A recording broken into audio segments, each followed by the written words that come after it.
But Ahmed గారు ఎక్కడ కూడా అనిపించట్లేదా ఈ ప్రచారం అంతా ఒకవైపు కొనసాగుతున్నా కూడా మనసులో మీకు వేల కోట్లు లక్షల రూపాయలు మిమ్మల్ని ఓడించడానికి వాళ్ళు ఖర్చు పెడుతూ ఉన్నారు, ఓకే, కానీ డబ్బుకి ఏదైనా లొంగే అవకాశం ఉంటుంది, డబ్బు ఇస్తే ఏదైనా లొంగిపోయే అవకాశం ఉంటుంది అని అంటూ ఉంటారు కదా. మిమ్మల్ని ఓడగొట్టడానికి డబ్బు చాలా ప్రధాన భూమిక పోషిస్తూ ఉన్నప్పుడు మీరు గెలుస్తారనే ధీమా ఉందా? ఉంది. ఎందుకంటే జగన్మోహన్ రెడ్డి చేసిన పథకాలు ప్రతి ఒక్క ఇంట్లో పోయినాయి. వాళ్ళు ఆయన మీద నమ్మకంతో నాకు ఓటు వేస్తారని నాకు ఒక నమ్మకం. ఎందుకంటే మళ్ళీ వాళ్ళకి పథకాలు కావాలంటే జగనన్న సీఎం అయితేనే వస్తాయి. తర్వాత వీళ్ళు చెప్పుకున్నారు వాలంటీర్ వ్యవస్థ తీసేస్తామని. ఈరోజు అదే వాలంటీర్లు చెప్పారు, ఏమో ఎన్ని మాటలు చెప్పారు. వాళ్ళు ఆడవాళ్ళని కిడ్నాప్ చేస్తున్నారు, వాళ్ళకి సప్లై చేసి ఎలాంటి చెప్పారు. అదే చంద్రబాబు నాయుడు గారు ఈరోజు అదే వాలంటీర్లని 10,000 మేము శాలరీ ఇస్తామంటున్నారు. అంతే, వాళ్ళు భయపడే కదా ఈరోజు వాళ్ళు దిగి వచ్చింది. ఒకవైపు మీ మీద పోటీ చేస్తున్న ఎమ్మెల్యే నారాయణ గారు, ఆయన గురించి ఇంకా తెలియంది కాదు, 2 తెలుగు రాష్ట్రాల్లో ఆయన అంటే తెలుసు, వేల కోట్ల సామ్రాజ్యపు అధిపతి. మరోవైపు మీ ఎంపీగా ఉన్న వేమిరెడ్డి గారు, ఆయన కూడా ఆర్థికంగా చాలా బలవంతుడు. ఇప్పుడు ఇక్కడున్న వైసీపీలో ఉన్న లీడర్స్ అందరూ కూడా టీడీపీలోకి వెళ్ళిపోయారు. ఇప్పుడు మీకు ఇక్కడ ప్రత్యర్థులను ఎన్నుకోవటమా, ఎంటైర్ టీడీపీ పార్టీని ఎదుర్కోవడమా అనే ఒక భయం రెట్టింపై ఉండొచ్చు కదా మీలో? నాయకులు పోయారు, కార్యకర్తలు ఎవరు పోలేదా? ఎందుకంటే వార్డులో చూస్తున్నాం నాయకులు పోయారు. అక్కడ మేము వేరే వాళ్ళతో నేను వార్డులో క్యాంపెయిన్ చేస్తున్నాను కదా, నా కార్యకర్తలు పోయి ఉంటే నేను ఆ వార్డులో పోలేను కదా. ఓకే, భయం ఉంటుంది కదా ఆ వార్డులో పోవాలంటే. అలాంటి వార్డులలోనే మేము పోయి క్యాంపెయినింగ్ చేస్తున్నాం కదా ప్రతి ఒక్క రోజు. అలాంటప్పుడు అక్కడ మనకు కార్యకర్తలు ఉన్నారు, జగన్మోహన్ రెడ్డి అభిమానులు ఉన్నారు, వైఎస్ఆర్ అభిమానులు ఉన్నారు. కాబట్టి నేను ఆ వార్డులో పోగలుగుతున్నా, హాయిగా ప్రచారం చేసుకుని ప్రతి ఒక్కరు ఆశీర్వాదంతో మళ్ళీ బయటకు వస్తున్నా. అదే లేకపోతే నేను పోలేను కదా. Okay, right. అహ్మద్ గారు, ఈ నెల్లూరు సిటీ టికెట్ విషయంలో చాలా మంది పేర్లు, అంటే మైనారిటీలోనే చాలా మంది పేర్లు వినిపించాయి. అందులో అలీ గారు కూడా ఉన్నారు కదా, మీకంటే ముందు అలీ పేరు కూడా వినిపించింది. ఎందుకు అలీ గారికి టికెట్ రాకుండా మీకు సడన్ గా కన్ఫర్మ్ చేశారా? అనిల్ గారు చక్రం తిప్పారా? అనిల్ గారు చెప్పారు. అలాగే నేను ఆల్రెడీ వైఎస్ఆర్ కాంగ్రెస్ పార్టీలో పోయినసారి ఫస్ట్ టైం గెలిచా, కార్పొరేటర్గా అయ్యా. అప్పుడు ఒక మేయర్ అభ్యర్థికి నెల్లూరు నుంచి మేయర్ అవకాశం ఒకరికి ఇచ్చారు. ఆ మేయర్ పోతా టీడీపీకి వెళ్ళిపోయారు. మేయర్ అవ్వగానే వైఎస్ఆర్ కాంగ్రెస్ పార్టీలు గెలిచి ప్రభుత్వం అది రాగానే ఆయన పోతా ముస్లిమ్స్ అందరి కార్పొరేటర్ని తీసుకెళ్ళిపోయారు సిటీ నుంచి. ఎవరు లేరు, నేను కూడా ఒక్కడే అప్పుడు అనిల్ అన్నతో నింది. ఆ రోజు వైఎస్ఆర్ కాంగ్రెస్ పార్టీ నమ్ముకుని నాకు కూడా అప్పుడు ₹1 కోటి ఇస్తాడంటే నేను పోకుండా నేను ఒక్కడే మిగిలిన్నా. రెండోసారి మళ్ళీ అయ్యా. అయిన తర్వాత దేవుడు అవకాశం ఇచ్చారు, అనిల్ సహాయంతో డిప్యూటీ మేయర్ అయ్యా. తర్వాత నా నిజాయితీ, నేను ఇంతవరకు నా మీద ఇంత అలిగేషన్ లేదు, ఒక కేసు అనేది లేదు, ఎవరి మీద నేను ఇంతవరకు ఎవరు చెప్పుకోవడానికి నా మీద వాళ్ళు కూడా ఎన్ని అలిగేషన్ చేస్తారు కదా, నా మీద చేసుకోమనండి ఏమైనా అలిగేషన్స్ ఉంటే. అంటే ఏమంటే పోయిన వాళ్ళు నాయకులు చెప్తారు నాకేం చేయలేదంటే మేము ప్రజాసేవ చేస్తున్నాం, వేరే రకం సేవ అంటే మేము చేయలేము. రైట్. అంటే ఈ అలీ గారు వస్తే మీకు టికెట్ దూరం అవుతుందేమో, మిమ్మల్ని కన్సిడర్ చేయరేమో అనే ఒక ఆందోళన కలిగిందా మీకు ముందు? నాకు అదేం లేదు. అలీ గారి పేరు రాలా. అలీ గారి పేరు నాకు టికెట్ అనౌన్స్ చేసిన తర్వాత మధ్యలో కావాలని కొన్ని ఛానల్స్ వాళ్ళు ఇచ్చారు, అంతే. ముందు లేదు. బట్ అలీ గారు ఎక్స్పెక్ట్ చేశారు, ఎమ్మెల్యే టికెట్ ఎక్స్పెక్ట్ చేశారు, రాజ్యసభ ఎక్స్పెక్ట్ చేశారు. ఆయన ఉండే నేటివ్ ప్లేస్ లో ఆలోచిస్తారు. ఇది నెల్లూరు సిటీ కూడా వినిపించింది, అది మధ్యలో వచ్చింది. జగన్ గారు ఇక్కడ నుంచి ఆయన దింపాలనుకుంటున్నారు అనే వార్త కూడా మధ్యలో వచ్చింది. నాకు అలౌన్స్ చేశారు అప్పుడు, నాకు అలౌన్స్ చేసిన 10-15 రోజుల తర్వాత ఆయన పేరు వచ్చింది.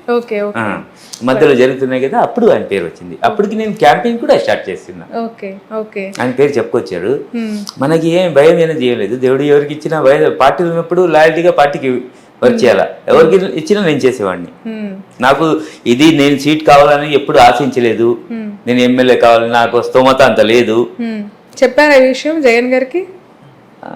టికెట్ ఇస్తున్నారు కానీ నా దగ్గర డబ్బులు లేవు ఏమన్నారు? ఏం లేదు, నేను చేసుకుంటా, మీరు పోయి చేసుకోండి అని చెప్పారు, అంతే. నా దగ్గర ఏం లేదని, నేను బాడుగా ఇంట్లో, సొంత ఇల్లు కూడా నాకు లేదు, నేను రెంట్ హౌస్ లోనే ఉంటున్నా ఇప్పటికి. నా జెండా వీధిలో అది అక్కడే 12,000 రెంట్, 11,000 ఆ ఇంట్లో నేను ఉంటున్నా. ఓకే, అంటే మీ నేటివ్ అంతా కూడా నెల్లూరే కదా? అక్కడే జెండా వీధే, అక్కడే. మరి ఓన్ హౌస్ ఎందుకు లేదు మీకు? ఓన్ హౌస్ అంటే మేము పెద్ద ఫ్యామిలీ, నేను కూడా నేను last 5 members brothers, last sister, దాని తర్వాత నేను. ఓకే. అందరూ రోజు సంపాదించుకొని తినేవాళ్ళే అందరూ. మా చిన్న హౌస్ ఒకటి, అది అందరిది, నాదేని కాదు. నేను కొన్ని సంవత్సరాలు దాంట్లో ఉన్నా. తర్వాత మా బ్రదర్లందరిది నేను బయటికి రావడం జరిగింది. రావడం. Okay okay. ఇప్పుడు 12,000 రెంటెడ్ హౌస్ లో 11,000 రెంటెడ్ ఇంట్లో ఉంటున్నారు మీరు. ఓకే, అంటే మీరు కూడా ఒక ఎంప్లాయ్మెంట్ పని చేసుకోవాలి, ఇంటి అద్దె కట్టుకోవాలి, కుటుంబాన్ని పోషించుకోవాలి.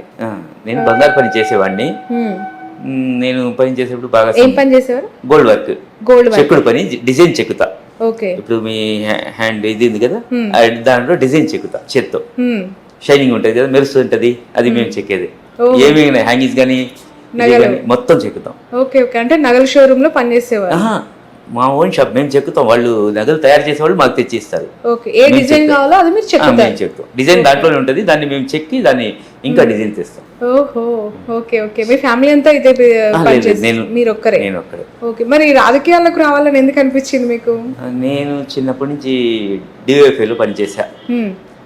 చిన్నప్పటి నుంచి నాకు డివైఎఫ్ఐ ఖలీల్ అని పిలుస్తారు. నేను 25 years టౌన్ కమిటీ సభ్యుడిని, 5 అలాగే పార్టీ సభ్యుడిని, సిపిఎం పార్టీ సభ్యుడిని. నేను చిన్నప్పటి నుంచి నేను కంటిన్యూ అదే. జగన్మోహన్ రెడ్డి పార్టీ పెట్టిన తర్వాత దాంట్లో పోయి అనిల్ అన్న సహకారంతో, ఆయన ఫస్ట్ టైం కాంగ్రెస్లో ఉన్నాడు, తర్వాత వైఎస్ఆర్ పార్టీ పెరిగిపోయారు. అప్పుడు మేము ఎందుకంటే వైఎస్ఆర్ అంటే మాకు అందరికి ఇష్టం, మేము వేరే పార్టీ ఉన్నా. ఎందుకంటే మైనార్టీలకి 4% రిజర్వేషన్ ఇచ్చిన తర్వాత చాలామంది పిల్లకాయలు చదువుకున్నారు. దాంట్లో మా అన్న కొడుకులు ఉన్నారు. అలాగే హార్ట్ ఆపరేషన్ చేసుకుని ఆరోగ్యశ్రీ ద్వారా దాంట్లో మా బ్రదర్ కూడా ఉన్నాడు.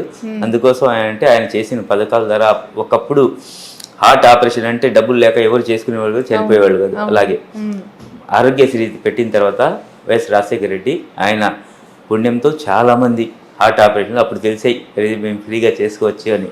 ఎందుకంటే ఆయన అంటే మాకు అభిమానం. ఈ అభిమానంతో ఆయన తన పార్టీ పెట్టిన తర్వాత మన సీఎం గారు జగన్మోహన్ రెడ్డి గారు మేము ఇష్టంతో అనిల్తో అప్పుడు ప్రయాణం ఫస్ట్ ముస్లింలలో నేను చేరా. అప్పుడు ఓకే.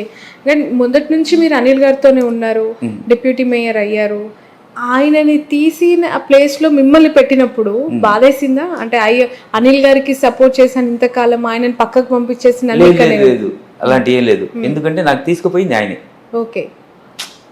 నాకు సీఎం దగ్గర తీసుకెళ్లారు, బట్ అది అనివార్యం, ఎందుకంటే హైకమాండ్ చెప్పింది కాబట్టి. ఏమంటే అప్పటి వరకు మేము ఏం ఆలోచిస్తామంటే ఎవరు వస్తారు ఏమనేది ఒక భయం ఉన్నింది. వాస్తవంగా చెప్పాలంటే ఎవరు వస్తారు, అనుకూలమైన వాళ్ళు వస్తే మాకు కూడా మంచిది, అందరు కలిసి పని చేసుకోవచ్చు. ఇన్ని కాలం చేసాం, పార్టీ పెట్టినప్పటి నుంచి ఉన్నాం వైఎస్ఆర్ కాంగ్రెస్ పార్టీలో. మళ్ళా మనకు సత్సంబంధాలు బాగుండే, కలిసిమెలిసి వస్తే చేస్తాం, లేకపోతే గమ్ముగా అయిపోదాం అని ఆలోచనలో ఉన్నాం. ఓకే. సో అనిల్ గారు మిమ్మల్ని తీసుకొని. ఓకే. బట్ చాలా చాలా విమర్శలు అనిల్ గారి పైన ఇక్కడ వచ్చాయి కదా, రెడ్డిలను తొక్కేశాడని, బీసీలను ఆయన అండర్లో పెట్టుకున్నారు, ఇక్కడ కులాల వర్గాల మధ్య ఘర్షణ క్రియేట్ చేశారు అనిల్ గారు అని చెప్పి.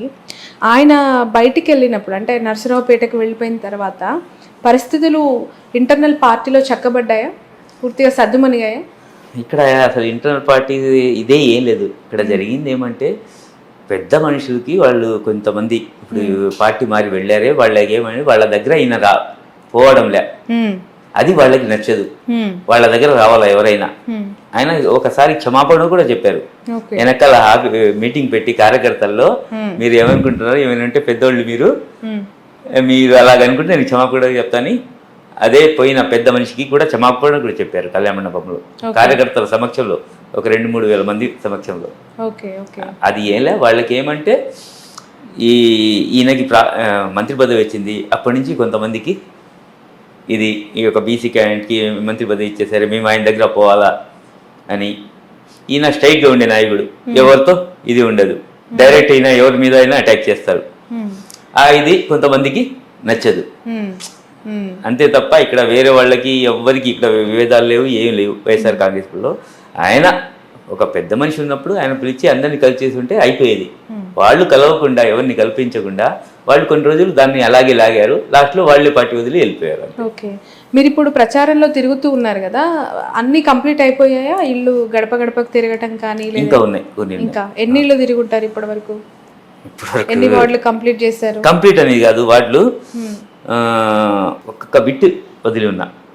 ఒకరోజు ఒక్కొక్క వార్డు 5 రోజులు జరుగుతుంది, 6 రోజులు జరుగుతుంది, 7 రోజులు జరుగుతుంది. నేను కంటిన్యూగా ఇటు పక్క ఒకసారి అలాగా కంటిన్యూ చేసుకుంటున్నా. కనీసం ఇప్పుడు అదే మన ప్రచారం అనేది కంప్లీట్ చేసేస్తా మొత్తం. మన కార్యకర్తలు తిరుగుతూ, అది కాకుండా నేను ప్రతి ఒక్క గడప. ఓకే.